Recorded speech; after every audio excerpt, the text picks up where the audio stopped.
সাবেক মার্কিন প্রেসিডেন্ট এবং দেশটির আসন্ন প্রেসিডেন্ট নির্বাচনের প্রার্থী ডোনাল্ড ট্রাম্প একটি সমাবেশে বক্তৃতা দেওয়ার সময় তার ওপর গুলি চালানো হয়। এই ঘটনায় তার কানে গুলি লেগেছে। এই ঘটনাকে হত্যা চেষ্টা হিসাবে দেখছেন তদন্তকারীরা। দেশটির সাবেক প্রেসিডেন্ট আব্রাহাম লিঙ্কন এবং জন এফ কেনেডি সহ আরও অনেককেই গুলি করেছিলেন আততায়ীরা। তাদের মধ্যে কয়েকজন গুলিতে মারাও যান।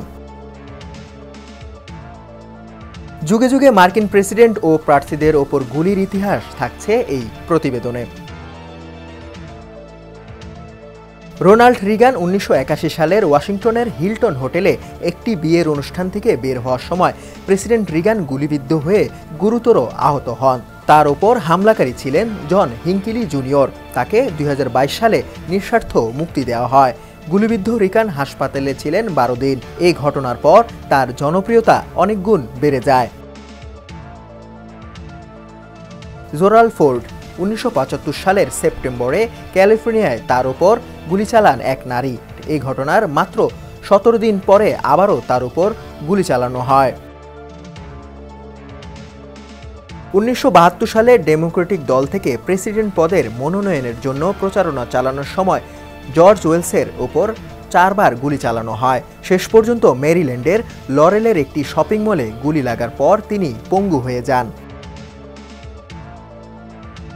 প্রেসিডেন্ট জন এফ কেনেডির ভাই রবার্ট ডেমোক্রেটিক দল থেকে প্রেসিডেন্ট মনোনয়নের জন্য প্রতিদ্বন্দ্বিতা করছিলেন। ক্যালিফোর্নিয়ার লস অ্যাঞ্জেলসের অ্যাম্বাসেডর হোটেলে গুলি করে তাকে হত্যা করা হয়। এই হত্যাকাণ্ড 1968 সালের প্রেসিডেন্ট নির্বাচনের ওপর গভীর প্রভাব ফেলে। দেশটির নাগরিক অধিকার নেতা মার্টিন লুথার কিং জুনিয়রকে হত্যার মাত্র 2 মাস পরই এই হত্যাকাণ্ড সংঘটিত হয়। স্ত্রী জ্যাকির সঙ্গে গাড়িবহর নিয়ে যাওয়ার সময় প্রেসিডেন্ট জন এফ কেনেডিকে গুলি করে হত্যা করা হয়। টেক্সাসের ডালাসে তাকে গুলি করেন লি হার্ভে ওসওয়াল্ড।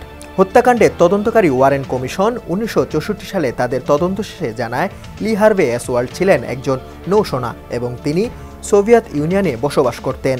এই হত্যাকাণ্ড তিনি একাই সংঘটিত করেছিলেন। অনেক আমেরিকান বিশ্বাস করেন যে জন এফ কেনেডির মৃত্যু মার্কিন রাজনীতি ও সমাজে আরও হিংসাত্মক সময়ের সূচনা করে। 1933 সালে প্রেসিডেন্ট নির্বাচন হওয়ার পরপরই ফ্লোরিডার মিয়ামিতে হত্যার চেষ্টা করা হয় ফ্র্যাঙ্কলিন ডি রুজভেল্টকে। হামলা থেকে তিনি বেঁচে গেলেও নিহত হন শিকাগোর মেয়র আন্তন সেরমার্ক। ট্রাম্পের মতো টেডি রুজভেল্টকেও সাবেক প্রেসিডেন্ট হিসাবে হোয়াইট হাউসে পুনরায় যাওয়ার জন্য প্রতিদ্বন্দ্বিতা করছিলেন।